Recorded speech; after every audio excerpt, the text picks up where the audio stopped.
자, 오늘의 강사 선생님을 소개해드리도록 하겠습니다. 정말 멀리서 서울에서 오셨는데 영화 평론가이십니다. 선생님은 성함은 오동진 선생님이신데요. 제가 잠깐 소개해드리도록 하겠습니다.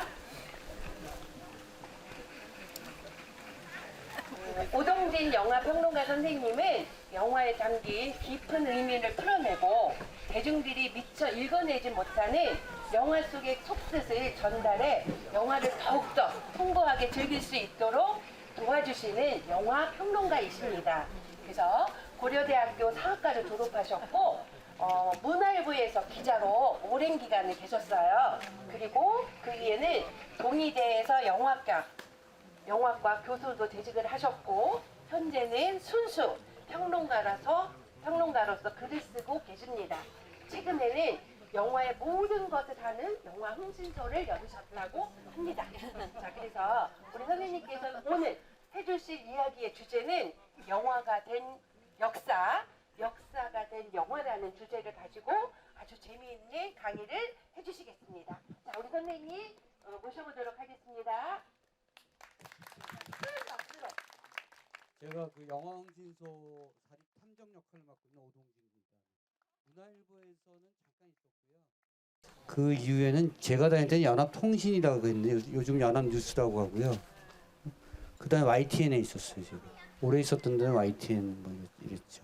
영화 기자를 문화부 기자를 오래 하다가 저는 기자를 일찍 그만뒀습니다. 그래서 그 이후에 이른바 이제 전업 평론가라는 타이틀을 붙이고 있는데 한국에서는 그 글을 써서는 도저히 먹고 살 수 없어서 전국을 쏘다니며 영화를 팔고 있죠. 사학과 나왔습니다. 역사학과 나와서 여기 오니까 굉장히 뜻이 깊네요. 제가 최근에 본 영화 중에 이탈리아 영화 중에 여러분들께서 절대로 안 보셨을 영화, 전국에서 한 900명 본 영화. 범죄도시가 몇 명 봤죠? 1200만 봤잖아요. 거기에 비해서 아무도 안 봤을 영화. 키메라라는 영화가 있는데요. 그게 제가 이제 저도 몰랐었어요. 영화를 보고 나서 이제 제가 새롭게 본 건데 그 이탈리아 유명한 그 관광지 중에 하나 투스카니의 태양이라고 토스카나가 있잖아요. 토스카나가 저는 관광지인 줄 알았어요. 거기가 그 밑에가 에르투리아라는 유적지래요. 그러니까 로마 시대보다 더 고대 시대에 왕국이 있었고 그게 뭐 화산, 뭐 지진, 뭐 파묻혔는데 그 토스카나 밑이 에스투리아 왕국이래요. 거기는 파면 나온대요. 파면 뭐가 나온대. 한 2000년 전의 유물이 나온대요. 그거를 파서 팔려고 하는 도굴꾼들이 그렇게 많다는 거예요. 제가 항상 여기 와서 보면 느끼는 게 밑에 내려가면 뭐 뱀이 많이 나온다고 하지만 파면 나올 거 아니에요, 여기도. 그렇죠? 백제시대의 유물 파면 나올 거. 제가 이거 사학과를 다닐 때 왜 영화를 했겠습니까? 이제 그 제가 4학년 때쯤에 저희 교수님께서 들어오셔서 굉장히 막 뭐랄까 들떠 계셨어요. 그래서 저희한테 하신 말씀이 여러분들 드디어 제가 고려사 저료를 다 띄었습니다. 이렇게 말씀하시더라고요. 그러니까 교수 생활을 거의 30년 하신 분이 그때서야 고려사 저료를 다 띄셨다는 거예요. 그럼 이제 무슨 조선왕조실로 가실 거 아니야. 그럼 도대체 몇십 년을 그걸 봐야 그 과거의 그 책을 다 볼 것인가라는 것이 우리에겐 충격이었어요. 그래서 거기서 대부분 많은 그 사학과 학생들이 탈락했어요. 난 못한다. 그 몇십 년 동안 어떻게 계속 그걸 보고 앉았냐. 그때 제가 마음을 가다듬고 계속 공부를 했으면 이제 공주산성에서 뭔가 역사 연구가 됐거나 문화 해설사가 됐거나 그러지 않았을까 싶은데요. 저는 그런 경험 때문에 이런 데만 오면 굉장히 뭐랄까 마음이 설레고 그렇습니다. 공주가 사실은 이제 영화는 매우 모던한 어떤 미디어고 모던한 문화적 행태고 그렇기 때문에 전통적인 뭔가 만나려면 사실은 매개체가 필요하고 그것이 이제 뭐랄까요 소재가 되는 거겠죠. 문화적 소재, 영화적 소재. 뭐 여기서 뭔가 올라올 때 보신 것처럼 공산성 혈투 1968년 영화. 그래서 제가 그 기념 뮤직비를 볼 때마다 제가 옛날에 만났던 그 이회창 전 그 한나라당 대통령 후보, 네, 총재였죠. 왜냐면 그때 대통령 선거 때 후보들한테 인터뷰들을 했어요, 기자들이. 그럼 이제 그 기자 질문 중에 몇 가지가 있을 거 아니에요. 가장 감명 깊게 본 영화는 이런 게 있을 거 아니에요. 이해창 총재가 그때 하신 얘기가 난 배너를 가장 감명 깊게 봤습니다. 그게 2002년도 대통령 선거였는데 1953년도 영화 얘기하는 거야. 그래서 이분이 대통령이 되면 영화는 1950년대로 가겠구나라는 불길한 예감을 했었던 거죠. 올 때 이제 공산정 혈투 1968년 영화거든요. 이게 박노식, 문희, 허장강. 네. 박노식 씨 아들 박준규도 거의 은퇴 수준이고요. 허장강 아들 허준호 연기 정말 잘해요. 그 킹덤 같은 영화에서 보면 정말 잘하잖아요.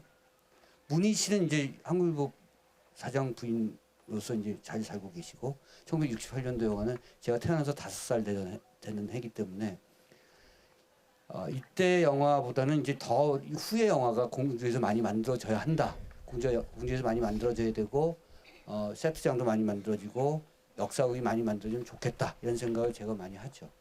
근데 아까 보니까 뱀이 나온다고 해서 여기 보면 그냥 지나치시면 돼요. 그 공주에서 이제 영화 드라마가 촬영된 게 2022년까지는 꽤 많았어요. 그러니까 그 중에서 하나가 뭐 녹두꽃 같은 작품 있죠. 그렇죠? 왜냐하면 여기 우금치가 있으니까. 그 녹두꽃은 정말 잘 만든 드라마였어요. SBS 드라마. 녹두장군, 전봉준 매우 뭐랄까 입체적으로 전봉준에 대한 어떤 여러 가지 그 당시 어떤 동학농민혁명을 매우 입체적으로 그린 작품이었고 제가 좋아하는 영화 중에 하나인데 드라마로 만들어졌고요. 2020년까지는 많이 만들어졌죠. 이상한 영화도 많이 만들어지고 그렇죠? 이 튤립 모양 같은 경우는 이제 이렇게 공산성 여기서 지켰고요. 2022년까지 많다가 왜 줄었느냐? 줄었어요. 왜 줄었느냐? 뭐가 있었죠? 코로나 있었죠. 네. 코로나가 많은 것들을 못 하겠고 특히 오픈 세트에서 야외에서 촬영하는 것들이 어려우니까 특히 이제 전 콧말 아닌데 여기 박찬욱이라는 감독이 기획을 했고 제작을 하고 김상만이라는 감독이 만들고요. 이렇게 차승원, 박정민 나오는 당연히 조선시대 외란 때 얘기입니다. 그래서 전란이라는 작품이 지금 개봉 대기 중인데 아직은 완벽하게 그 후반 작업까지 되지 않아서 공주를 배경으로 해서 찍은 영화입니다. 공주에서 로케이션에서 찍은 영화죠. 사실 이런 게 많아야 되는 거죠. 충북 청주가 그 로케이션 천국이에요. 그리고 예컨대 이런 게 있습니다. 이제 캐나다를 가면 가보신 분들 계시겠습니다만 캐나다가 이제 이쪽 저쪽 토론토, 몬트리올, 밴쿠버가 있으면 밴쿠버하고 토론토는 이쪽 이스트 코스트, 웨스트 코스트 이렇게 캐나다의 어떤 그런 대표적인 도시고요. 몬트리올은 퀘벡 지역이라고 해서 거기에 불란서 사람들이 살잖아요. 예전에 캐나다의 퀘벡이 프랑스 식민지였으니까 마치 그 미국의 뉴올리안즈랑 비슷해요. 그러니까 불어를 써요.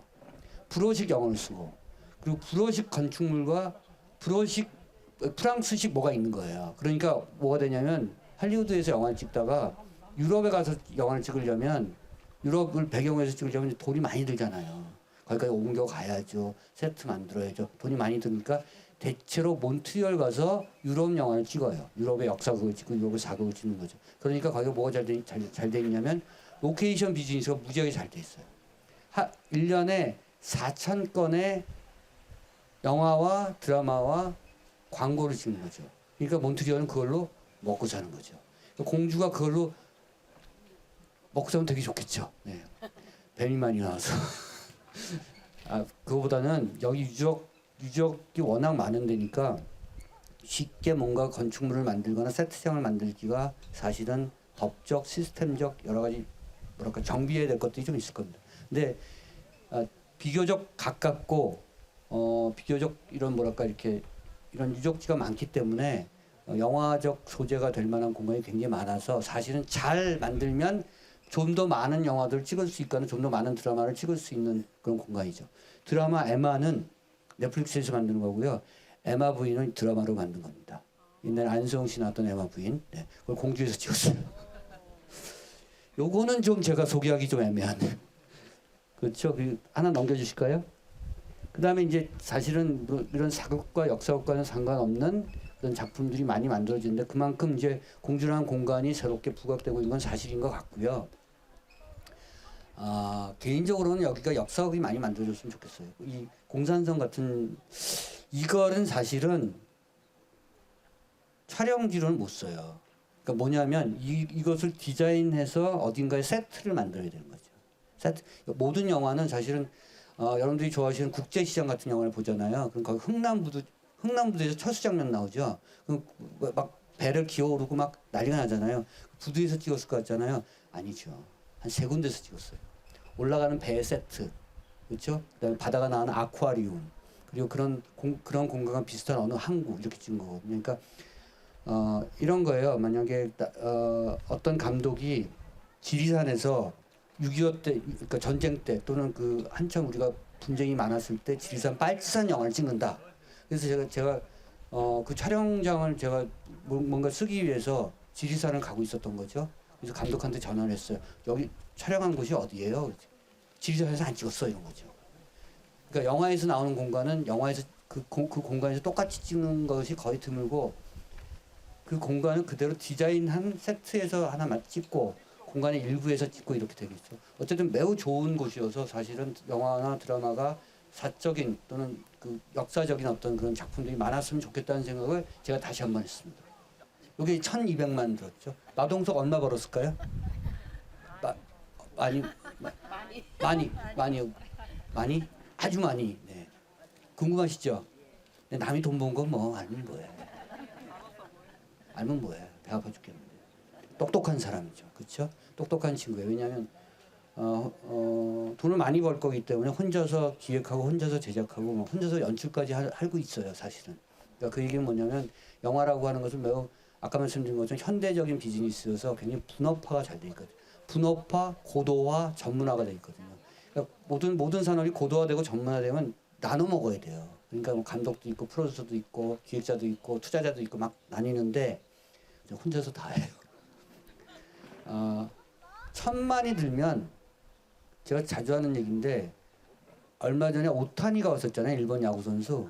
오타니가 와서 어디 고척 스카이돔 야구장에서 그 시범 경기 있었잖아요. 미국 월드 시리즈.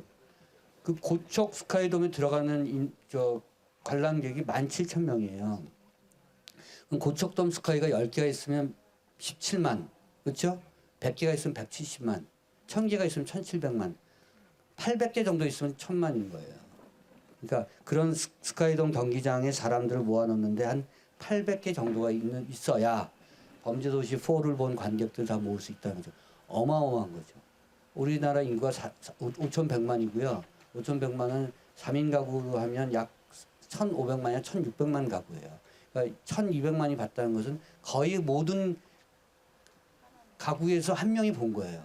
보셨죠? 안 보셨어요? 자존심 좋으세요. 끝까지 그 자존심. 굳이 뭐 1,200만 본다고 내가 거기 끼어야 돼? 그러지 않으셔도 돼요. 어쨌든 그만큼 성공한 그런 영화인 건데 왜 이런 영화를 보겠어요? 공주에 계신 분이든 부산에 계신 분이든 생각 안 해도 되니까. 그렇죠? 영화는 가끔 생각 안 하고 즐길 수 있고 약간 현실을 잊게 할 수 있는 게 굉장히 좋죠.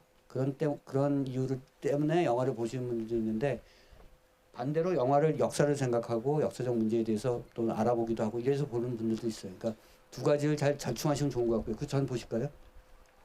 이런 거예요. 파묘가 이제 공주 이런 데랑 관련이 많죠. 파묘는 그것도 1,000만 넘었어요. 이건 보셨어요? 그것도 안 보셨어요? 이분 나중에 저랑 좀 독특하신 분이네요. 1,000만 따위 영화 안 본다. 니들 봐라. 그렇죠?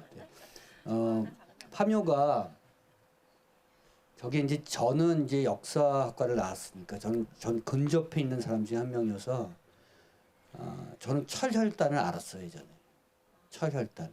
철혈단을 나무위키에 찾아보시면 2줄 나와요.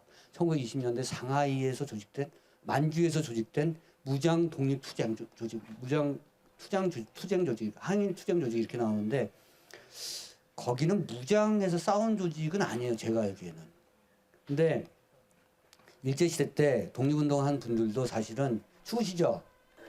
달고 드릴게요. 네. 무장투쟁을 한 사람들, 항일운동한 분들도 사실은 지식인 분들이 많아서 그분들은 다 이름이 있어요. 뭐 김원봉, 약산 김원봉, 뭐 있잖아요, 다. 그렇게 집안도 괜찮고 지식인 집안이고 또 부자였던 분들도 많아서 그런 분들 이름이 있는데 대체로 항일운동한 사람 중에서 이른바 못 배운 분들이 있어요. 농부, 광부, 무슨 이런 쪽에 있었던 분들은 항상 뭐 똘이라고 부르고 이랬던 시절이라 이름이 안 나왔어요. 그래서 철혈단은 이름이 안 나왔어요. 왜냐하면 이분들이 한 일이 백두대간에 이렇게 있고 거기에 이렇게 줄기가 있었던 많은 무슨 산들이 많잖아요. 한국이 70%가 산악의 나라잖아요. 동북아시아의 어느 나라? 아프가니스탄이에요. 우리는 정복하기 힘들어요. 아프가니스탄 탈레반 정복하기 힘들잖아요. 우리도 정복하기 힘들어요. 왜냐하면 뭐 미군이 예전에 그 2차 대전에 참전할 때 나치가 프랑스를 지나서 폴란드를 진격해서 동부 유럽을 가는데 한 번에 갔다는 거 아니에요. 신장 노니까. 근데 한국에 왔던 많은 그 외국의 군인들이 여기는 맨날 소대장 야 요산만 넘으면 돼. 그런데 넘으면 또 산이야. 여기만 지나면 또 산이야. 우리는 저 지평선에 해 떨어지는 걸 볼 수 없는 민족이에요. 왜냐하면 산이 많아서. 여기 정복하기 어려운 민족이고요. 어쨌든 그 산마다 우리나라에 무당이 있듯이 일본의 음양사들이 있어서 뭘 꽂아놨다는 거 아니에요. 꽂아놨다는 거예요. 난 처음에 그거 못 믿었어. 무슨 그런 일이 있겠어요. 꽂아놨대요. 그래서 그걸 빼는 사람들이 철혈단이었어요. 그래서 끊어놓은 전기를 이어줘야 된다는 거죠. 그게 사실 무속과 오컬트와 이상한 미신과 이런 얘기처럼 들렸는데 그런 것들을 항일운동으로 하신 분들이 있어요. 그게 철혈단이고 파묘가 사실은 그 얘기예요. 왜냐하면 이렇게 산성처럼 서울에 가면 그 성곽이 있는 거 아시죠? 가보셨죠? 네, 그 11시간 정도 가시면 되고요. 저처럼 이제 나이가 60이 넘으신 분들은 가지 마세요. 네. 임대 나가십니다. 네. 끊어서 가시면 돼요. 끊어서. 네, 한 바퀴 도는데 한 11시간 걸리는데 제가 40대 때 몇 번 해봤습니다. 그때 막 개발되기 전에 복원되기 전에. 그런데 제가 또 자주 얘기하는 것 중에 하나인데 성곽을 돌다 보면 이게 4개의 선을 서울에 4개의 산을 왔다 갔다 해야 되거든요. 북악산, 인왕산, 북악산, 낙산, 남산 이렇게 가요. 낙산에서 남산을 거치는 길에 신라 호텔이 있는 거예요. 신라 호텔에 그 유명한 영빈관이 있어요. 거기서 뭐 바이든도 와서 뭐 대통령 축하연도 하고 뭐 그러죠. 유명한 사람들이 그 이른바 초절정 VIP들이 거기서 뭐 축하연을 할 때 하는 게 영빈관이에요. 영빈관의 옛날 이름이 여러분들이 다 아는 얘기를 제가 하는 저 쳐다보신 저 눈빛을 보니까 나도 다 아는 얘기를 너는 왜 이렇게 혼자서 아는 척하느냐라고 하는 것 같은데 제가 아는 얘기 하는 거 아시는 얘기 하는 건가요? 요거 확인하려고 한 거예요. 영빈관의 옛날 이름이 박문사예요. 박문사. 박문이 뭐의 약자예요? 이등박문이에요. 아신 분이 있네. 이등박문의 그 사당이 지금 영빈관이에요. 그러니까 19년에 우리 안중근 의사가 암살했나요? 1909년인가 그렇잖아요. 그 한일 합방 전인가 그 9년이죠, 맞아요. 그러니까 일본은 한국을 합방을 하면서 한국을 가져가면서 그 경복궁 앞에 총독부를 세웠어요. 과거에 중앙청이라고 불렸던 총독부 세웠고요. 그 다음에 광화문을 삐뚤어 놨고, 그 다음에 서울 시내를 거기 교차로를 다 끊어놨어요. 그리고 성곽에 그 지금 양궁민관 자리에 이등박문에 이토 히로부미의 사당을 놨어요. 끊어놓은 거예요. 그래서 역사학자들이 계속 그 성곽에 대해서 얘기를 할 때 그거를 복원하고 거기에 안중근 기념관을 만들어야 된다 이랬죠. 근데 그게 왜 그렇게 됐냐면 여기 공주잖아요. 우리 JP께서 이거 다 옛날 얘기니까 편하게 좀 할게요. JP께서 이제 공화당을 창당하실 때 공화당 창당 자금이 필요했어요. 그래서 그 당시 이병철 회장이 지금 그 당시 회장이 아니었지만 사카린을 들여와서 그걸 이제 약간 불법적 거래를 하고 돈을 이제 만들었는데 그거를 눈 감아주는 대신에 JP인지 누군지 아니면 박정희인지 누군지 하여튼 그 당시는 정치 자금을 이렇게 뺐거나 왜 그 이후에 1980년대에 막 뺏었잖아요. 공화당은 뺏지는 않았어요.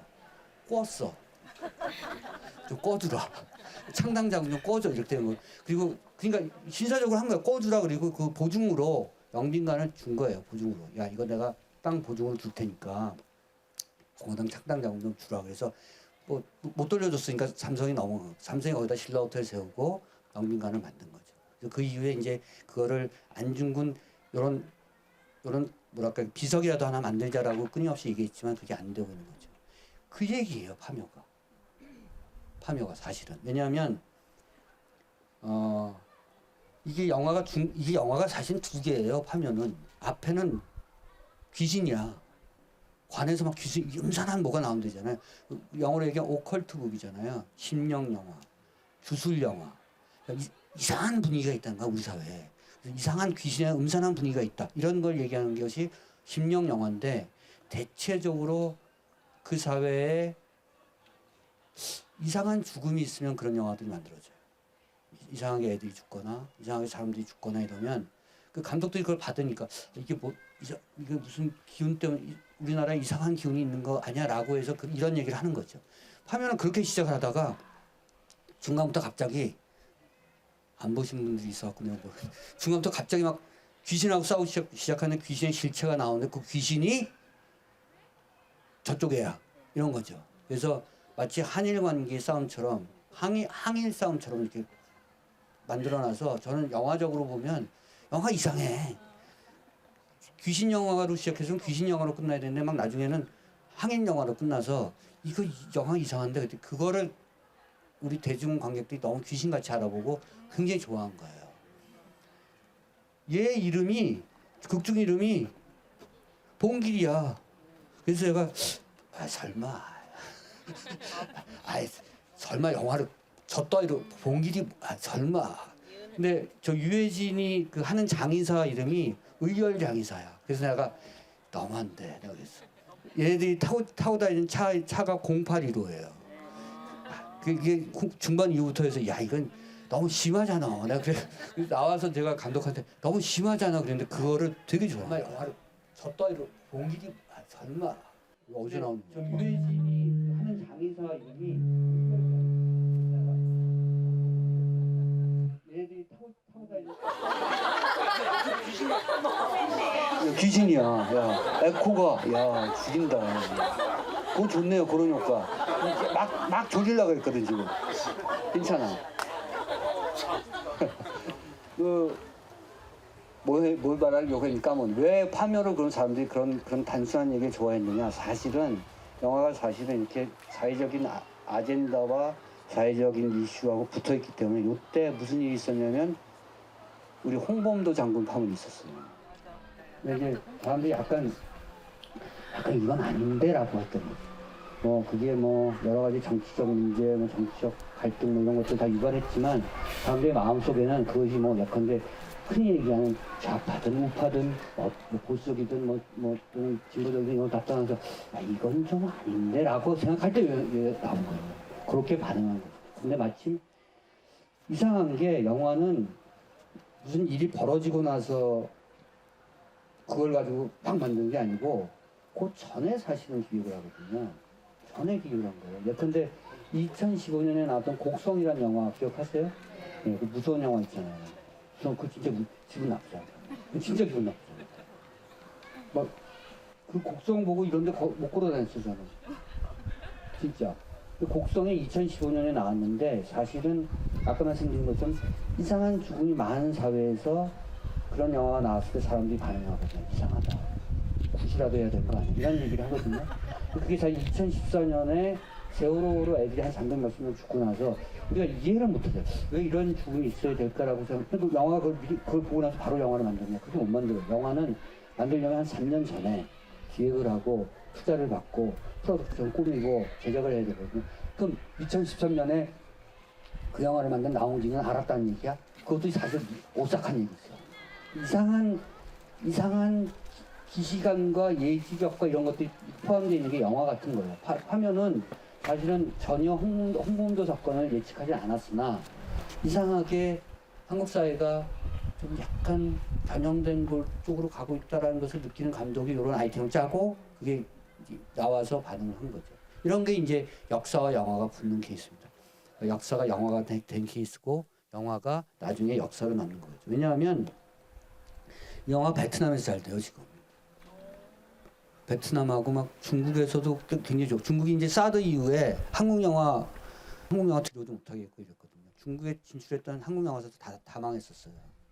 근데 예컨대 베트남과 중국은 사회주의 국가잖아요. 사회주의 국가에서 제일 안 되는 영화, 못하게 하는 영화, 그러니까 이른바 공산당이 못하게 하는 영화가 하나가 SF고 하나가 이런 거예요. 심령 영화. 왜? 유물론자인데. 우리는 유물론적 변증법 주장하는 사회주의제가 어떻게 공상의 세계나 사람의 귀신의 세계를 얘기하는 걸 하면 이제 인민의 적이죠. 그래서 이제 못 만들게 했다가 이 얘기는 뭐냐면 그걸 과대 해석하는 것일 수도 있지만 중국이나 베트남에서 파묘가 잘 된다. 심령 영화가 잘 된다는 것은 거기도 좀 요새 좀 이상한 거야. 거기도 분위기가 좀 안 좋은 거야. 뭐가 있는 거야. 그리고 또 하나는 거기도 뭐가 바뀌고 있는 거예요. 대중의 심리가 아무리 예컨대 이런 영화 안 돼, 저런 거 안 돼, 뭐 예컨대 언론들을 규제하거나 인터넷을 통제하거나 이렇게 하더라도 사람들의 심리는 바뀌고 있는 거예요.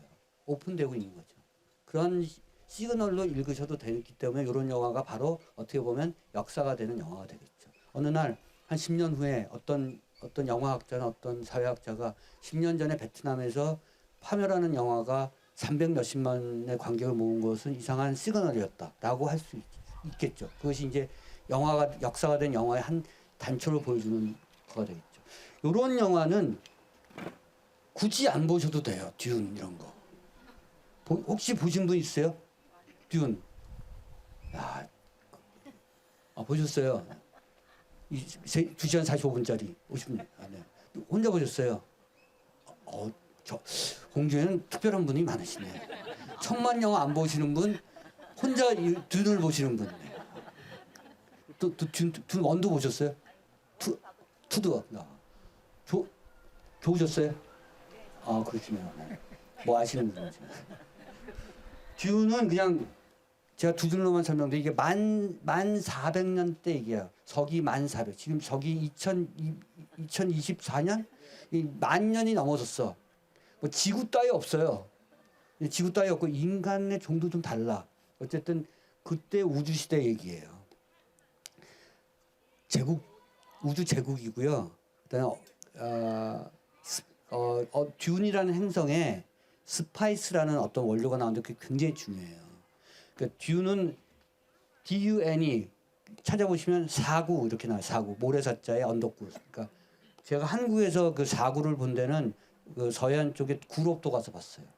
덕적도에서 한 배 타고 들어가면 나온 구롭도. 한국에서 최고의 비경이라고 하는 그 구롭도에 가면 사구가 있어요. 깜짝 놀랐어. 그러니까 이 모래 언덕을 만드는 것은 여러 가지 뭐 퇴적의 활동과 바람과 이런 것들이 만드는데 거기 있거든요.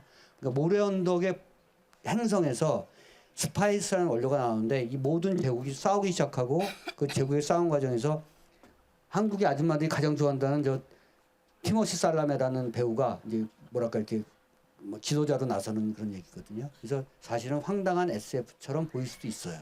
스타워즈의 뭐랄까 이렇게 현대판이라고 볼 수도 있는데 이제 우리는 이제 영화를 통해서 지식을 또 획득해야 되니까 심심하잖아요, 그렇죠? 책도 가끔 봐야 되고 그 프랭크 허버트라는 작가가 쓴 원작을 영화로 만든 거고요. 예전에는 영화로 만들기가 힘들었어요. 왜냐하면 이제 비주얼라이징이 안 되고 특수효과가 떨어지고 CG가 좀 부족했으니까 세트도 부족하고 이제는 영화가 표현하지 못하는 것은 아무것도 없어요. 어마어마하게 기술이 발달했기 때문에 1965년에 프랭크 허버트가 이 소설을 쓴 이유는 1965년에 전 세계적으로 오일 쇼크가 터지기 4년 전쯤이에요. 오일 쇼크가 터진 게 1971년이에요. 그러니까 65년부터 석유를 둘러싸고 국제사회가 재편되는 얘기예요. 그러니까 프랭크 허버트가 그걸 만 400년대로 옮겼다는 거는 그 듄이라는 행성은 사하라 사막 일대예요. 중동 지역이에요. 중동 지역. 사하라 사막이 800km 제곱미터거든요. 거기에는 뭐 리비아도 있고 뭐 예멘도 있고 사우디아라비아도 있고 뭐죠? 저 요새 시리아도 있고 다 한 8개 국가가 모여 있는 곳이 사하라 사막이에요. 이집트도 있고. 여기에 석유가 있잖아요. 이 듄에서 나오는 스파이스라는 물질이 바로 1965년에 얘기하는 석유예요. 석유를 누가 차지하느냐. 그 오일을 누가 차지하느냐 해가지고 국제 질서가 재편되고 있다는 것을 SF적 상상력으로 만든 거죠. 그러니까 이 영화를 이해하거나 이 영화 이해하지 못하는 이유 중에 하나가 이름이 너무 복잡해. 여기 나온 등장인물들이. 마치 그 도스토옙스키의 까라마조프카의 형제들을 보면 이반 뾰또로비치 무슨 스테판 이름이 한 18자잖아. 그 책을 읽다가 그게 적이 안 돼요. 한 20페이지, 30페이지 보고 나서 러시아식 이름이 이제 익숙해지면 걔네들이 갑자기 또 애칭을 써요. 소냐 뭐 이렇게. 처음부터 그렇게 쓰지. 그 어렵거든. 요 영화도 이제 그런 장벽이 있어요. 근데 사실은 다 뛰어넘고 사실 1965년에 국제사회가 오일을 둘러싸고 질서가 재편되고 그것이 현재까지 어떻게 이어지고 있으며 그것이 어떻게 많은 사람들에게 영향을 미치고 있는가를 얘기하는 거니까 사실은 다른 거 몰라도 그것만 생각하면 괜찮은 거죠. 아이들에게 사실 이 영화를 같이 보면서 요즘 아이들이 이제 책을 잘 안 읽으니까 프랭크 허버트의 책을 하나 뭐 예컨대 생일 선물이나 뭐 무슨 선물로 줘서 보면 좋고 안 보고 배구자면 뭐 할 수 없고 왜냐하면 이게 듄이요 6권짜리예요. 그리고 1권은 사람 겁을 줘 900 몇 쪽이야. 이렇게 두꺼워 벽돌책이야. 그래서 이제 박스 세트예요.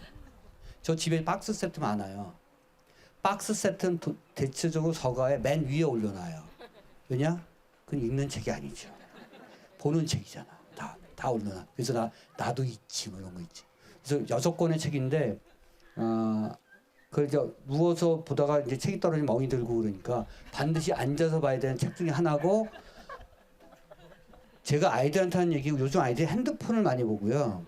영화를 볼 때도 핸드폰을 봐요. OTT 뭐 넷플릭스 이런 거 볼 때 핸드폰 보면서 영화를 봐요. 저는 잔소리는 안 하지만 대체적으로 집중력이 떨어져 있어요. 애들이 산만하고 그냥 같이 하니까. 그러니까 제가 그 학교에서 제 특강을 할 때 아이들한테 한 얘기가 그거거든요. 그러니까 너희들이 아마 그렇게 보기 시작해서 영화가 집중하겠고 영화에 누가 줄거리가 어떻게 됐고 이게 무슨 얘기를 하는 건지도 잘 모를 때가 많을 것이다. 심지어 책을 그렇게 못 볼 것이다. 그래서 책을 볼 때 끊어서 봐라. 뭐 예컨대 내가 지금부터 책을 보니까 뭐 예컨대 뭐 KTX를 탔어. 가는 시간이 한 2시간 걸려요. 내가 지금부터 책을 보니까 적어도 30페이지까지는 끊지 않고 볼게. 마음속으로. 핸드폰 안 볼게. 핸드폰 안 받을게. 30페이지를 다 보고 그 다음에 50페이지를 볼게. 이런 식으로. 100페이지를 볼게. 70페이지를 볼게 하면 집중해서 보는 훈련이 돼서 이제 책을 볼 수가 있어요. 근데 그 집중하지 않으면 영화를 계속 핸드폰 보고 이메일 체크하면서 보기 시작하면 영화를 다 못 봐요. 왜냐면 영화가 8부작, 10부작이거든. 못 봐요. 그러니까 내가 그렇게 마음속으로 그렇게 할게라고 해야지 집중력이 커지는 거죠. 그런 프랭크 허버트의 책을 6권짜리를 내가 오늘은 30페이지를 볼게. 라는 식으로 하면 애들은 듄이라고 하는 소설을 보기도 했지만 자기가 갖고 있는 세상에 대한 집중력을 키울 수 있는 굉장히 좋은 기회가 되는 거예요. 이런 학부모 상담 되게 잘할 것 같지 않아요? 제가 흥신소에서 제가 그렇게 하고 있습니다. 얼마든지 저에게 의뢰를 하시면 상담료 10만 원에 아이들의 집중력을 키워드리겠습니다. 이런 거. 이런 게 듄이에요. 그러니까 사실은 세대 간 호흡을 할 때 아이들이 좋아하는 것에 대한 적어도 뉴진스는 알아야 되잖아요. 그렇죠? 뉴진스의 노래 하나쯤은 들어봤어. 이런 거. 야, 걔가 뉴진스에 누가 노래 잘하대? 이렇게 얘기하면 애들이 이제 등 돌렸던 애들이 가끔 얘기를 거니까. 뭐 미니지는 걔는 왜 모자 쓰고 나왔니? 뭐 이런 얘기. 뭐 이런 거. 약간은 소통해 주려면 약간의 뭐랄까 이렇게 경험적 지식을 투영할 수 있는 외형적인 그 인포메이션을 갖고 계신 게 좋아요. 얘들아 이게 사실 1970년대 얘기래. 그걸 1400년으로 옮긴 거래. 이런 정도만 얘기하셔도 좋은데 한번 보시면 좋죠. 보셨잖아요. 그렇죠? 1, 2부 다. 왜요? 괜찮아요. 저. 걸려서 넘어져. 아까처럼 그 에코 넣으신 중간중간에 에코 한번 넣어주세요. 괜찮아. 이런 것도 사실은 이게 넷플릭스 8부작인가 그럴 거예요. 넷플릭스 많이 보시죠? 네. 8부작이고 이게 류츠신이라는 중국 작가 쓴 거예요. 그래서 소설도 이것도 3권짜리야. 이것도 독파하기 힘들어요. 저는 권해드리는데 이런 역사적인 얘기를 담고 있는 영화는 책을 먼저 보지 마세요. 좀 질려. 영화 보시면 대체적으로 윤곽이 들어오니까 영화 보신 다음에 책을 보시는 게 좋고요. 중국의 1963년도에 벌어졌던 아주 가당찮은 강고한 문화대혁명, 사상적 문제를 야기했던 문화대혁명, 그 문제가 많았죠. 그게 많은 문제를 야기시켰잖아요. 원래 순수한 공산주의, 순수한 사회주의자가 그때 많이 죽었고, 그때 많이 숙청당했고 그랬죠. 원래 사회주의나 공산주의는 이념적으로 매우 순수하고 좋은 건데 변질됐죠. 그 기점이 문화대혁명이었고, 그 얘기를 담고 있는 작품이에요. 그 얘기를 역시 SF적 상상력을 동원해서 하는 거예요. 이런 거예요. 어떤 작가들이 봤을 때 세상은 구원받아야 되는데 인간이 인간을 구원할 수 없다라는 결론을 내린 거예요. 인간이 인간을 너무 못살게 굴어. 너무 숙청하고 너무 공격하고 죽이고 전쟁하고 이데올로기로 막 서로 공박하고, 그러니까 인간이 인간을 구원할 수 있다? 불가능하다고 느낀 거죠.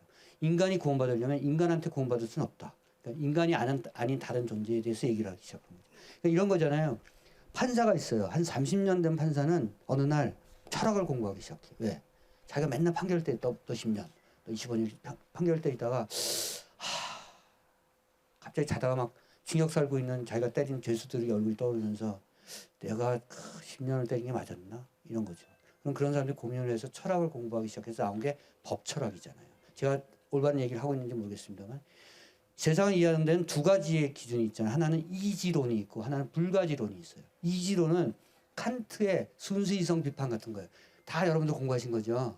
그렇죠? 다 여러분 잘 아시는 순수이성 다 읽으셨죠? 제 눈을 똑바로 보고 말씀하세요. 이런 거 칸트는 이랬어요. 사람은 이성적인 존재이기 때문에 언제 모든 사물의 핵심적인 얘기나 사물의 본질과 사물의 세상의 근원은 이성적으로 반드시 알아낼 수 있다는 거예요. 다만 지금 모를 뿐이다는 거죠. 지금은 모르지만 언젠가는 반드시 알아낼 수 있는 것이 인간의 이성론, 이지론이에요. 알지자, 이지론. 근데 불가지론은 아무리 그래봐야 인간은 알아낼 수가 없다. 인간이 어떻게 알아내냐? 양자를 쪼개고 분자를 쪼개고 원자를 쪼개고 양자를 쪼개고 다 쪼개봤는데 쪼개도 그 점 하나가 남는데 점은 또 어디서 왔느냐? 라고 했을 때 어떤 이론 물리학과 어떤 철학도 답을 못 해주잖아요. 어떤 양자역학도 답을 못 해주잖아요. 이게 어디서 나온 거야? 인간은 어디서 시작됐는가? 인간의 존재는 무엇인가? 그렇다면 내가 모르는 이 존재는 어떻게 구원받아야 되는가를 놓고 많은 사람들이 철학적으로 고민할 때 이지로는 그래도 공부하면 돼. 칸트가 이렇게 있어. 우리 순수 이성이 있는 거야. 이렇게 생각하는 거고 종교를 믿는 사람들이나 다른 걸 믿는 사람들은 아닌 거죠. 구원자가 있어야 되는 거지. 그래서 우리가 모르는 어떤 구원자가 우리를 태어나게 하시고 창조자가 그리고 그 창조자가 늘 우리를 지켜주시고 우리를 인도해 주실 것이다 라고 하는 종교적 핵심적 논리로 접근한 거겠죠. 두 가지가 항상 부딪히는 얘기를 하고 있는 게 이거예요. 그래서 예컨대 사이언톨로지처럼 그 메시아가 외계인일 수도 있는 거야. 사실 그렇게 불합리한 얘기는 아니에요. 페르미의 역설이라고 아실 거죠. 여러분들 다 아시는 얘기잖아요. 페르미의 역설. 그렇죠? 우주가 어마어마한 정도라는 얘기를 할 수 없을 만큼 이 존재를 알 수 없는 궁극의 넓이인데 여기서 인간만 있다? 우리만 있어? 이거 역설이죠, 사실은. 어딘가 있을 거 아니에요. 그게 4차원적 공간이든 공간이 겹치는 것이든 그 외계 또 다른 존재가 있을 건데 또 다른 존재가 우리보다 월등하게 수만 년, 수십만 년 앞서 있을 수도 있어서 그 수십만 년 앞서 있는 외계인이 우리를 구원할 수도 있겠죠. 이런 생각을 가질 수도 있겠죠.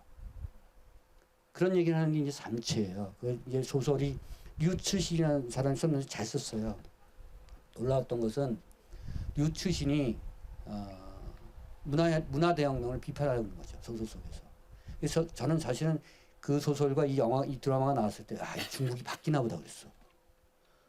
시진핑이 지금 사실 마오 쪽으로 갔거든요. 그 사이에 이제 덩샤오핑은 주석이라는 표현도 안 받았고, 지도자 그룹 중에 한 명으로서 흥묘백묘, 상하이 푸동특구 열고, 어쨌든 자본주의를 만들고, 어쨌든 개방화를 했었는데, 시진핑은 다시 돌아왔어요.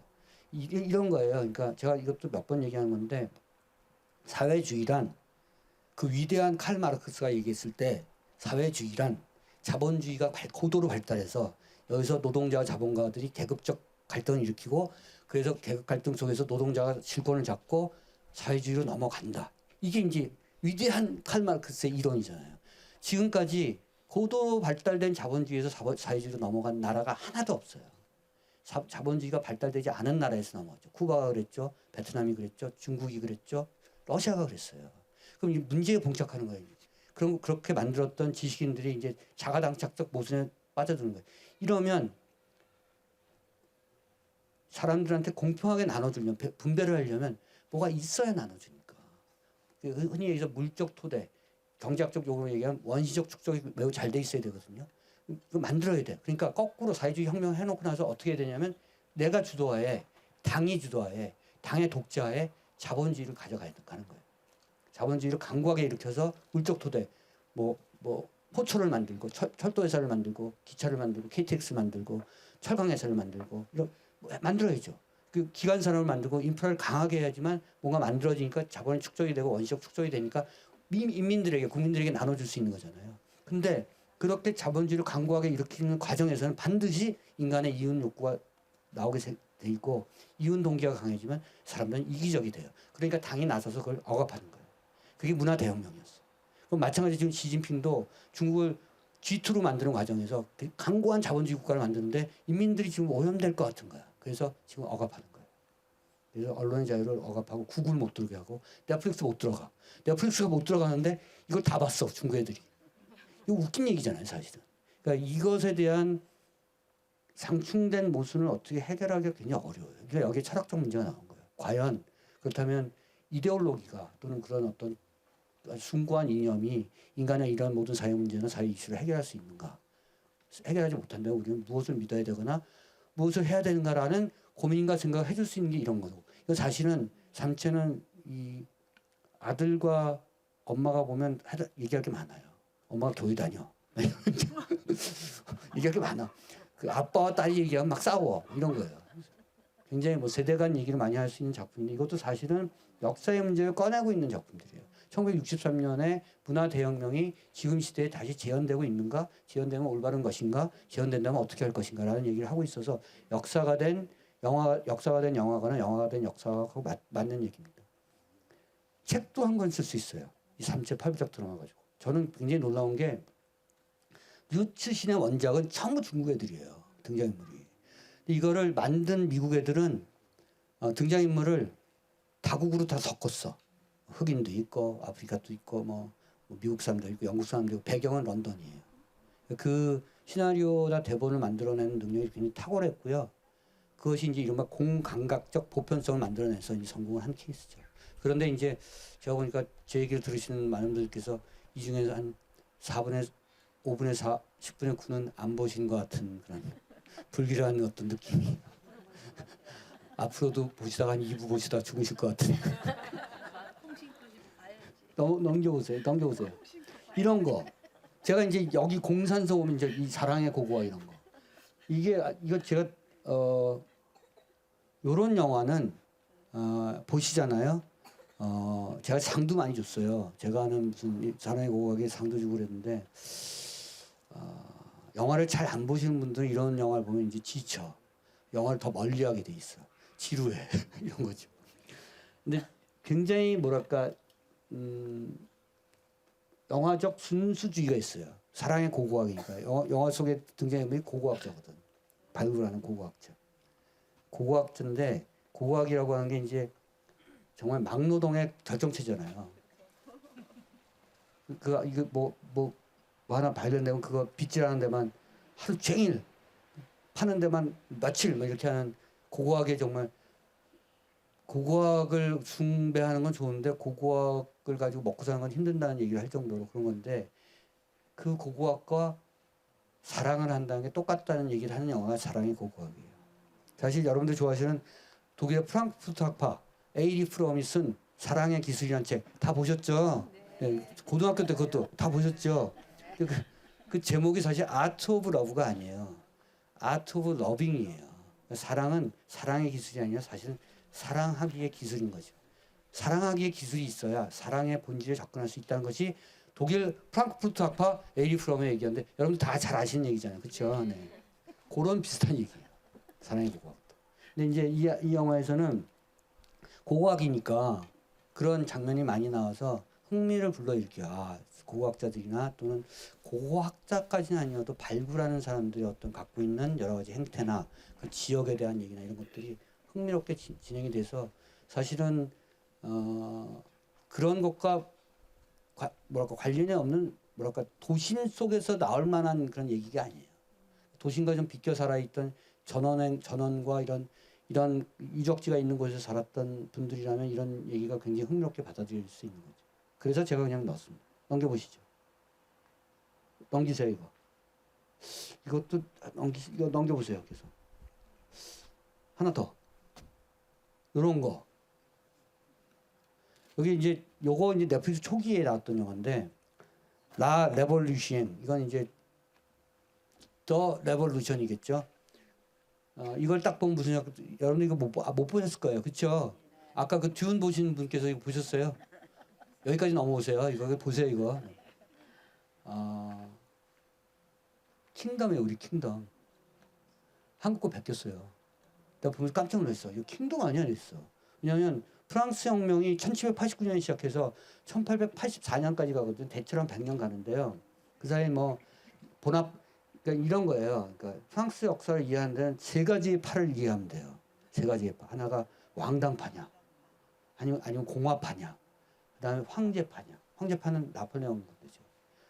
공화파는 이제 여러분들 좋아하시는 장발장, 레미제라블에서 그 레미제라블의 사위가 될 애가 공화파잖아. 그래서 맨날 시위하는 거죠. 가도행진하고 이런 게 세 가지 파가 무지무지하게 싸우는 사회가 그 프랑스 혁명이었죠.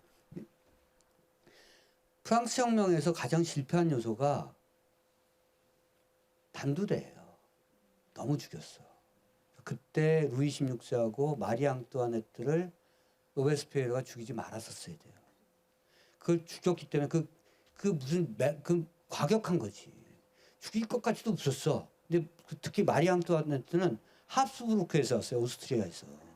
그러니까 죽이니까 오스트리아 돌아서 이른바 반불 동맹이 만들어진 거잖아요. 불란서 저 새끼들 사람 막 죽이구나 해서 뭐 영국 돌아서 독일 돌아서 다 돌았어. 러시아까지. 반불 동맹 만들어지고 프랑스 혼자서 고립돼서 전쟁이 난 거야. 그때 나온 게 이제 보나파르트 나폴레옹인 거예요. 그런 식이 된 거죠. 그러니까 이른바 자코뱅, 지롱두 다 기억하시죠? 고등학교 때 배웠던 세계사에서 자코뱅, 로베스피에르, 당통, 장마라 세 명의 그 과격 분자들 자기네들이 다시 단두대에서 다 죽었잖아요. 장마라, 당통 외우세요. 네, 로베스피에르.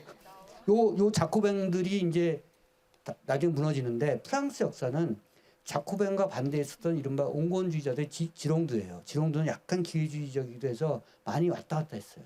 근데 지롱두의 그 모토는 단두대에서 죽이지 말자. 그만 죽이자 이런 거였거든요. 그 지롱두의 후예가 지금의 마크롱이에요. 그렇게 보시면 돼요.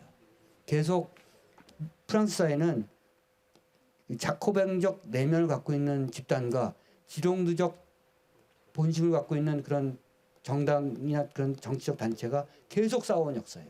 그래서 계속 싸워서 한때 미테랑 같은 사회주의자가 되기도 했지만 다 이렇게 와서 마크롱 같은 사회주의자도 아니고 그렇다고 뭐 자크 시라크 같은 그런 우파도 아닌 새로운 정당이 나온 게 이제 마크롱인 거죠. 마크롱을 만든 건 25살 위인 부인이 만들었죠. 걔가 뭘 알았겠어요. 그렇죠? 그러니까 그 역사를 보시면 프랑스 1789년에 프랑스 혁명이라고 하는 것이 얼마나 격렬한 하나의 어떤 역사적 문제를 만들어냈고 얼마나 많은 사람들에게 문학적, 영화적, 연극적, 뮤지컬적 소재를 줬겠어요. 왜냐하면 격렬하니까. 사람들은 자기가 술 마실 때도 지금 우리나라는 술 마시면 알죠. 누가 국민의힘인지 누가 민주당인지 누가 조국신당 다 알 거 아니야. 그래서 이 당시에는 술을 마시는데 제가 어떤 영화에서 아주 사소한 영화인데 그 영화를 보다가 막 웃은 적이 있어요. 술 마시다가 남자들끼리 야, 내가 너랑 술 마시다가 네가 황제파인 줄 오늘 알았다. 이런 야, 너 공화파였어. 이런 거죠. 워낙 세상이 복잡하고 워낙 세상이 어지러우면 내가 공화파인지 네가 황제파인지 그게 무슨 잘 모르는 거예요. 그 당시에 그만큼 격렬하고 어지러웠던 시대를 얘기하는 프랑스 혁명 당시 얘기하는 건데 귀족들이 이 드라마를 보면 귀족들이 좀비야. 드라큘라를 민중의 고열의 피를 빨아먹는 드라큘라로 묘사했는데 그게 우리나라 영화 킹덤하고 비슷해요. 조선 왕족이 사실 좀비였다는 거 아니에요. 똑같아 설정이. 근데 다만 우리는 이제 그 도포를 입고 이렇게 갓을 쓰고 그래서 우리는 그게 약간 뭐랄까 너무 고답적으로 느껴졌는데 외국 사람도 되게 좋아했거든요. 그 의상의 패션의 어떤 트렌드가 마찬가지로 이 그 프랑스 혁명에서 그 귀족들의 어떤 패션이나 이런 것들이 너무 뛰어나니까 색감이나 그런 맛에 볼 수 있는 거고요. 사실은 아시겠습니다만 요때 프랑스 혁명 때 많이 다친 의상 디자이너들이 다 러시아로 건너가서 러시아 제정 말기에 모든 그런 드레스나 이런 걸 만들었다는 그런 얘기가 있을 정도로 굉장히 화려함의 극치죠. 그래서 넷플릭스의 프랑스 10부작 라 레볼루시옹은 애들이 봤을 때 프랑스에서 1789년에 1884년까지 무수하게 많은 사람들이 죽고 무수한 어떤 혁명과 무수한 변화가 있었는데 그런 게 있었다는 것 정도를 알게 해주는데 굉장히 좋아요. 사실은 프랑스 혁명사가 책이 몇 권이 있고 영국 혁명사도 굉장히 많고 그 영국 혁명사, 프랑스 혁명사 겹쳐져 있고 유럽사가 다 겹쳐져 있기 때문에 그거를 공부하려면 6개월이 걸리거나 6년이 걸리잖아요. 근데 이 10부작 드라마가 아이들에게 이 역사를 들여다보게 할 수 있는 좋은 단초가 되겠죠. 이런 것들을 가르쳐 주시면 역사가 된 영화, 영화가 된 역사를 이렇게 같이 결합해서 할 수 있고 여러분들께서 보신 것도 재밌어요. 왜냐하면 이거 내가 아는 얘기거든. 내가 아는 얘기. 내가 겪었던 얘기를 만약에 드라마에서 해주면 그 이상하게 반가워요. 저 내가 그때 그랬었는데 이런 거지. 최근에 제가 오늘 제가 여기 오기 전에 글을 하나 쓰고 왔는데 어쨌든 본 영화가 찬란한 미래로라는 정말 제목도 정말 무슨 윤리 교과서에서 나올 법한 찬란한 미래로라는 이탈리아 영화를 보고 왔어요. 난니 모레티라고 하는 작가 감독이 만든 건데 굉장히 난니 모레티를 제가 좋아하는 이유는 잘생겼어요. 또 지적으로 잘생겼어. 이런 사람들이 영화도 잘 만들어. 근데 배경이 뭐냐면 이 영화 감독이 자기가 새로운 영화를 5년 만에 새로운 영화를 만드는데 새로운 영화를 만드는 이야기가 헝가리 부다페스트에서 벌어졌던 1956년의 시위 때 얘기예요. 그래서 1956년 부다페스트에서 소련 공산당에 반대하는 소련식 공산주의의 전체주의에 반대하는 시민들의 시위가 있었고 소련이 탱크를 밀고 들어가서 그걸 탄압하고 헝가리가 완전히 다 소련식 공산주의로 되는 거고 주변에 있는 국가들이 그걸 반대하는 시위를 하고 그랬었어요. 그 중에 하나가 이탈리아예요. 그 중에 하나가 이탈리아고 이탈리아 당시에 그람시 같은 사회주의자가 있었고 이랬는데 그 얘기 제가 아는 얘기거든요. 그걸 가지고 영화 속 영화 감독이 그 얘기를 가지고 영화를 만든다고 하면서 벌어지는 소동극이에요. 그러니까 내가 아는 얘기가 나오니까 되게 재밌죠. 내가 아는 얘기에 그 푸티지 자료화면이 나오니까 매우 반갑고 이런 거죠. 그런 거예요. 영화가 사실은 그렇게 본인께서 아시는 우리가 모두 아는 얘기가 영화에서 그려지는 것이 제대로 올바르게 그려지면 그것들이 굉장히 반갑고 재미있게 느껴지는 건데요. 이런 영화들이 그렇다고 봅니다. 내가 아는 얘기야. 저때 저랬는데 영화가 약간 과격하게 그렸네. 또 영화가 과장했네. 이런 얘기를 할 수 있는 거죠. 요즘에 영화가 이런 거예요. 인간이 인간을 구원할 수 없거나 그래서 다른 방식의 뭔가의 메시아를 찾거나 구원자를 찾아야 된다고 생각하거나 또 하나는 인간이 인간을 구원할 수 없을 만큼 인간이 굉장히 악마화됐다고 생각하는 경향이 많아요. 드라큘라가 되거나 좀비가 되거나 단순한 어떤 판타지물의 어떤 그런 소재를 찾는 게 아니라 인간이 그 정도로 악해졌다는 거예요. 아까 마동석도 한번 돌려보세요. 마동석 쫙 마동석 요거 마동석이 왜 인기예요? 이 마동석은 미니멀 액션이 아니에요. 그러니까 예전에 우리가 봤던 이소룡, 성룡은 막 좁은 공간에서 막 의자 밑으로 막 기어들어가고 막 좁은 공간에서 자기 무술을 액션을 펼치잖아요. 아주 정교한 액션을 펼치잖아요. 우리나라에 2명의 그 액션 배우가 있어요. 하나가 정두홍은 발차기를 잘하니까. 근데 무술 감독이죠. 정두홍의 액션은 사실은 본인이 들으면 기분 나빠하겠으나 약간은 퍼포먼스예요. 약간의 그 마치 춤을 추는 듯한 그런 발차기가 퍼포먼스가 크고 이렇게 동작이 큰 거니까. 여러분들이 전혀 모르시는 그 무술 액션 감독의 브루스 칸이라고 있는데요. 브루스 칸은 대부분 근접 무술을 하는 액션 배우예요. 그러니까 우리가 잘 아는 존 윅 같은 액션이에요. 그러니까 그 필리핀이나 또는 그 동남아 쪽에서의 그 용병들이 썼던 근접 무술 액션을 영화 속에 접목해서 하는 건 그건 굉장한 연습량과 고도의 그 맞춤이 필요해요. 합이 필요한 건데 이분은 한 방이면 되죠. 한 방. 한 방 때리면 돼요. 한 방. 한 방은 모자라면 던지면 돼요. 딱 두 번이야. 한 번에 때리거나 던지면 끝이야. 여기. 근데 사람들이 그걸 되게 좋아해요. 왜? 너무나 악에 받쳐 있는 사람들이 많고 너무나 세상이 이상한데 너무나 악마화된 사람이 많은데 그걸 복잡하게 막 그걸 무술 서로 막 해서 무찌르는 게 너무 답답해. 얘처럼 그냥 한 방 치고 그냥 가는 거. 이런 것들이 사람들에게 영화적 쾌감을 주는 거죠. 보는 시선의 쾌감과 시각의 쾌감을 주고 만족감을 주기 때문에 이제 천만 가는 겁니다.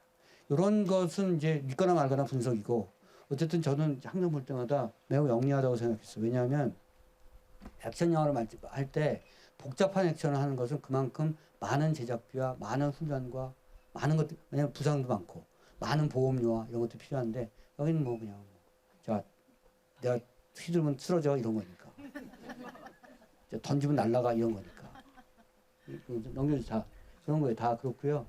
아 영화 요거를 제가 하나 설명드릴게요. 영화는 자기동일화예요. 그러니까 아까 말씀드린 것처럼 내가 아는 얘기가 나오면 영화 좋아요. 재밌어요. 또 하나는 내 얘기네 이런 거죠. 그렇게 내 딸이 나를 싫어하고 그랬는데 어느 날 봤더니 막 딸하고 아빠하고 갈등하는 드라마 앞에서 내 얘기잖아. 막 그래서 남자들 울어 막. 이혼한 남자가 이혼한 얘기도 보면 막 안 봐. 남편이 바람핀 그 여자가 그런 막장 드라마 더 보잖아요. 왜냐면 욕하니까. 욕을 할 수 있잖아요. 저 나쁜 년아 이러면서. 그것도 있잖아요. 그러니까 영화나 드라마는 자기 동일화가 굉장히 중요하고 자기 동일화가 강한 영화일수록 터져요. 자기 동일화라고 하는 것은 뭐랄까 이렇게 현학적이고 고단백의 지식을 요구하는 것이 아니고 사실 일상에 대한 얘기죠. 사람이 사실은 변하는 거는 복잡한 수학 공식처럼 변하지는 않아요. 사람은 잘 안 변해요. 그렇죠? 사람은 잘 안 변합니다. 한 번 이 당 찍으면 그 당 계속 찍어요. 아무리 그 당이 잘못해도 안 변해. 변하겠어. 그래서 고정층이 있어요. 나도 그래요. 안 변해. 근데 사람 두 가지가 있는데 사람이 변할 때는 이건 내가 얘기하는 게 아니라 도스토옙스키가 하는 얘기예요. 도스토옙스키가 뭐라고 했냐면 사람은 한번 감정적 충돌을 경험하면 변한대요. 감정적 충돌을 받을 때가 대부분 연극, 공연, 그 당시는 영화가 없었으니까. 뭔가 문화적 충돌을 겪으면 사람이 살짝 변한대요. 아, 이런 세상도 있구나. 아, 저런 면도 있었네. 이런 거겠죠. 근데 그것도 잘 안 변해. 그래봐야 뭐 비슷해요. 근데 진짜 변할 때는 특히 남자 같은 경우는 언제 변해요? 자기 새끼 나면 변해요. 자기 자식이 생기면 확 변해. 그럼 뭐 그렇게 망나니였다가도 나와서 일하고 막 그런 거죠. 그리고 이제 정말 잘 살려고 해보고 그런 거죠. 그러니까 여자들은 남자 잡으려면 애를 낳아야 돼요. 그거 맞죠. 그러니까 잘 안 변하는데 자기가 겪었던 것들을 영화가 또는 남들이 얘기해 주는 것 그리고 남들이 그것을 동일화시켜 주는 것이 매우 중요한 거죠. 사람들이 영화를 보는 것이거나 책을 읽는 이유는 자기가 겪었던 것들을 내가 객관화한 나의 그 소설적 누군가가 또는 영화적 타자가 그걸 어떻게 해결하고 어떻게 대처해가는 걸 보고 싶은 거잖아요. 왜냐하면 나도 답이 없으니까. 내가 이렇게 답이 없을 때 이런 사람들은 어떻게 답을 마련하려고 했을까? 어떻게 견뎌냈을까? 어떻게 이겨냈을까를 보는 거기 때문에 영화는 사실은 자기 동일화의 예술이에요. 그런 걸 찾으시면 영화가 재밌어집니다. 그리고 이제 남자가 나이 먹으면 이제 50대 이후부터 자꾸 울어요. 그냥 울어 그냥 영화 보면. 대부분 영화관에서 우는 사람들이 여자인 거죠. 아니 남자들 많이. 다 남자들 울어. 네 넘겨주세요. 이런 게 다 자기 동일화의 영화고요. 여기 아까 얘기했던 하나 넘겨주세요. 요거예요. 키메라. 여기 제가 봤을 땐 한국으로 이제 번안해서 제가 영화를 다시 이걸 만든다. 이거 공산성으로 만들 거예요. 공주 키메라. 이 키메라가 이제 반대로 거꾸로 가보세요. 요 투스카니가 이제 토스카나인데 영어로 쓰면 토스카나에서 이런 영화들이 많이 만들어졌거든요. 토스카나는 저 이런 데인 줄 알았어. 여기 뭐지 연애하고 뭐 이런데 이 투스카니 태양도 사실은 다이안 레인이라는 배우가 한 역할은 뭐냐면 뉴욕에서 잘 나가는 출판사 편집장이었는데 어느 날 보니까 남자가 바람 폈네. 인생은 여기서 또 무너지기 시작하는 거죠. 그럼 또 사람들이 대부분 또 다 버려. 재산도 버려, 다 버려. 그러면서 나 이제 막 살래 하면서 온 곳이 투스칸이에요. 그리고 그렇게 욕을 했잖아요. 자기 남편 뭐 바람 피웠다고. 여기서 젊은 남자랑 막 연애하고 막 그런 얘기예요. 연애하고 다시 새로운 삶을 찾고 자기 제2의 인생을 찾으려고 하는 게 투스카니의 태양인데 토스카나 진짜 이쁘게 나오고. 그래서 제가 많은 사람들은 투스카니의 태양을 보고 나서 토스카나 한번 가야지. 토스카나 한번 가야지라고 하는데 이제 못 가죠 사실은. 인생이 바빠요. 근데 제가 그러다가 아까 다시 키메라를 보니까 토스카나가 이런 데란 거예요. 이 사람은 발굴 도굴업자인데 하여튼 키메라 이 영화를 보면 찾았어요. 땅을 파다가 진짜 그 에스투리아 유적의 그 물고기 여신의 상을 찾은 거야. 기가 막혀. 내가 그 영화에서 그 장면 진짜 기가 막혀. 발굴의 어떤 유혹을 느껴. 야, 나도 파보고 싶다. 저런 게 나오면 얼마나 대단할까. 뭐랄까 그 기쁨과 쾌감이 얼마나 대단할까. 라고 생각하는데 사실은 이 영화의 핵심은 그렇게 뭔가 유적을 발굴하는 것과 사실은 인생의 깊이를 자기가 찾아내려고 하는 것과 사실은 동일한 거란 얘기겠죠. 그러지 않겠어요. 영화가 뭐 발굴 얘기만 하겠어요. 파보다 보니까 사실 자기 내면을 파는 것이고 자기 인생을 파는 것이며 자기의 관계를 파들어 가는 것이다 이런 얘기죠. 근데 답은 별로 없더라 그런 거죠. 그래서 영화에서 암부스테이크 제가 말씀드린 영화에서 그 물고기 여신을 버려 바다에. 근데 그것도 사실은 매우 영화적 결론이지만 그것이 뭐랄까요 고귀한 것은 갖지 않는 것이라면요. 우리 김혜식 누님도 사진을 찍으시지만 저기 뭐죠 그런 영화 있었어요. 하여튼 벤 스틸러 나온 영화 있었는데 이 사람이 그 라이프지가 마지막 호를 만들 때 그 표지 사진을 찍는 사진 작가가 없어졌어. 그래서 그 사람 찾으러 막 아이슬란드도 가고 막 이런 거예요. 근데 어느 날 찾았어. 어느 무슨 고원 티벳 고원 같은 데서 찾았어. 설표범인가를 찍고 있는 거예요. 그 흔한 표범이 아닌데 그 사진 작가가 기억나세요 그 영화? 근데 찍으려고 왔어. 표범이 저기 눈앞에 있는데 안 찍어. 그래서 왜 안 찍냐 빨리 찍으라고 했더니 그 사람 그 사진 작가 뭐라고 하냐면 찍는 순간 그 영원함이 사라진다는 거야. 그래서 내가 무슨 개소리야. 그거 왜 기다렸어? 똑같이 등장인물도 극중인물도 그런 얘기를 해요. 그런데 그런 거죠. 내가 가진 순간 소유한 순간 그것은 뭐랄까 내가 가진 것이 못 되고 영원히 딴 곳에 있어야 그것이 신비로운 곳에 있어야 그것이 영원한 내 것이 될 것이라는 말도 안 되는 수상적 그런 개소리를 하는 건데 괜찮아요. 사람은 사실 그런 약간의 단백질이 있는 것이 좀 좋죠. 그렇게 살아야죠.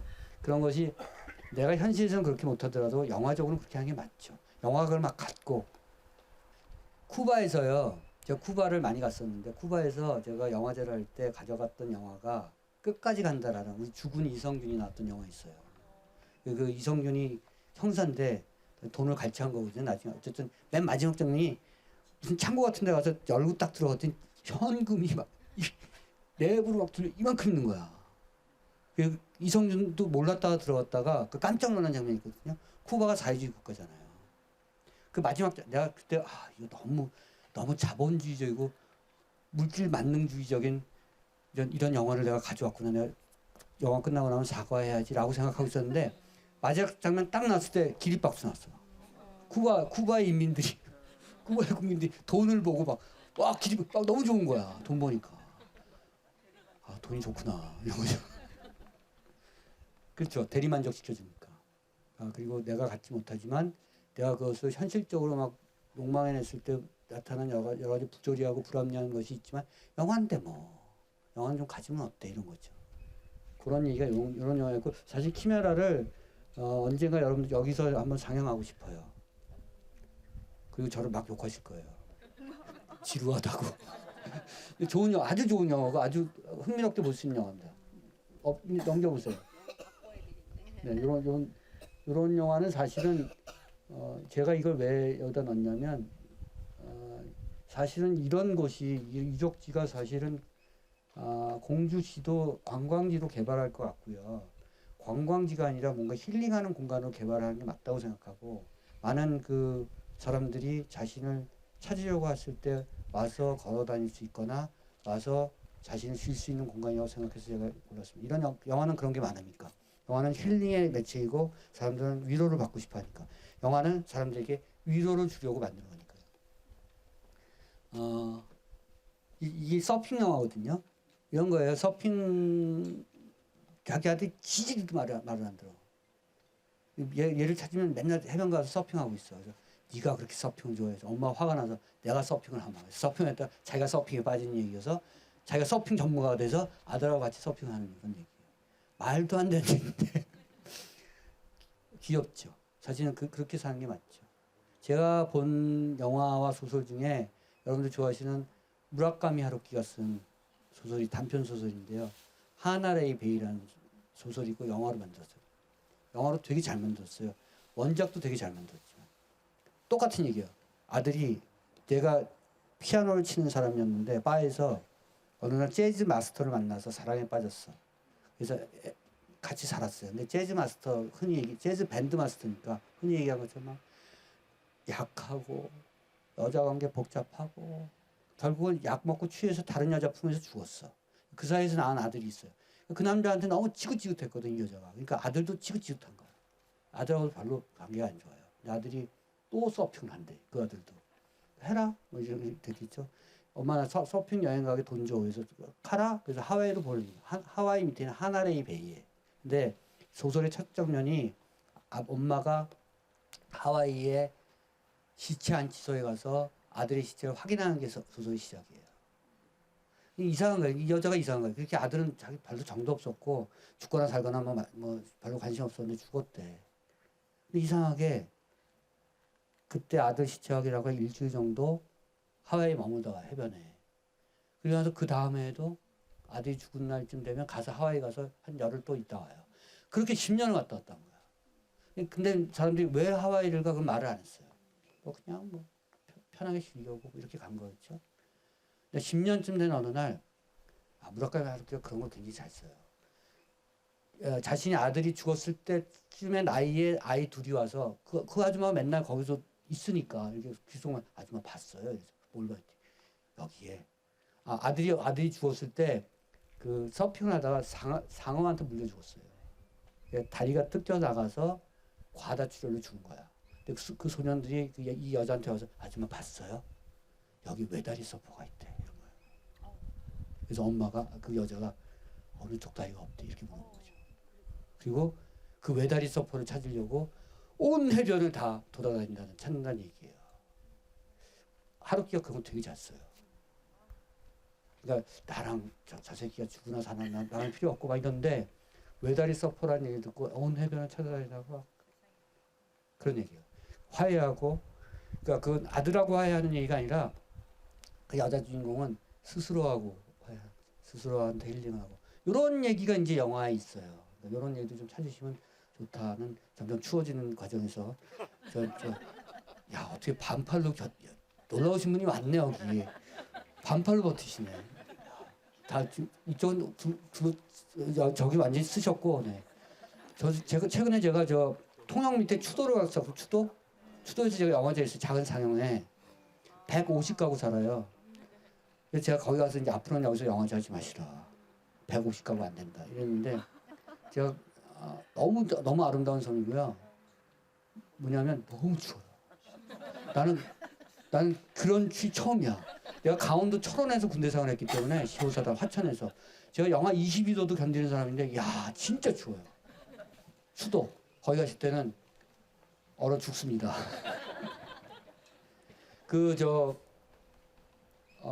전라북도에 장수군의 신전마을이라고 하는 데가 있거든요. 거기도 25가구가 살아요. 25가구에서 저를 초청했어요. 자기한테 영화 상영회를 한다 그래서 저는 신전마을이 어딘지 모르고 KTX는 물론 다른 버스도 안 들어가. 무조건 차를 가지고 가야 되나. 갔더니 25가구래. 25가구에서 무슨 상영회를 다 오셨어. 25가구가. 그리고 다 앉아서 하는 데가 다 누나, 오빠 뭐 그래서 제가 마이크 잡고 이 동네에서는 한 번 눈이 잘못 맞으면 큰일 난다. 여기 부족마을이다. 그랬죠. 그런 분들도 요새 영화를 보는데 영화를 되게 많이 보시고요. 넷플릭스의 위대한 힘이고 영화로 소통하려고 하는 분들이 많아서 제가 반갑기도 하고 무섭기도 하고 그랬습니다.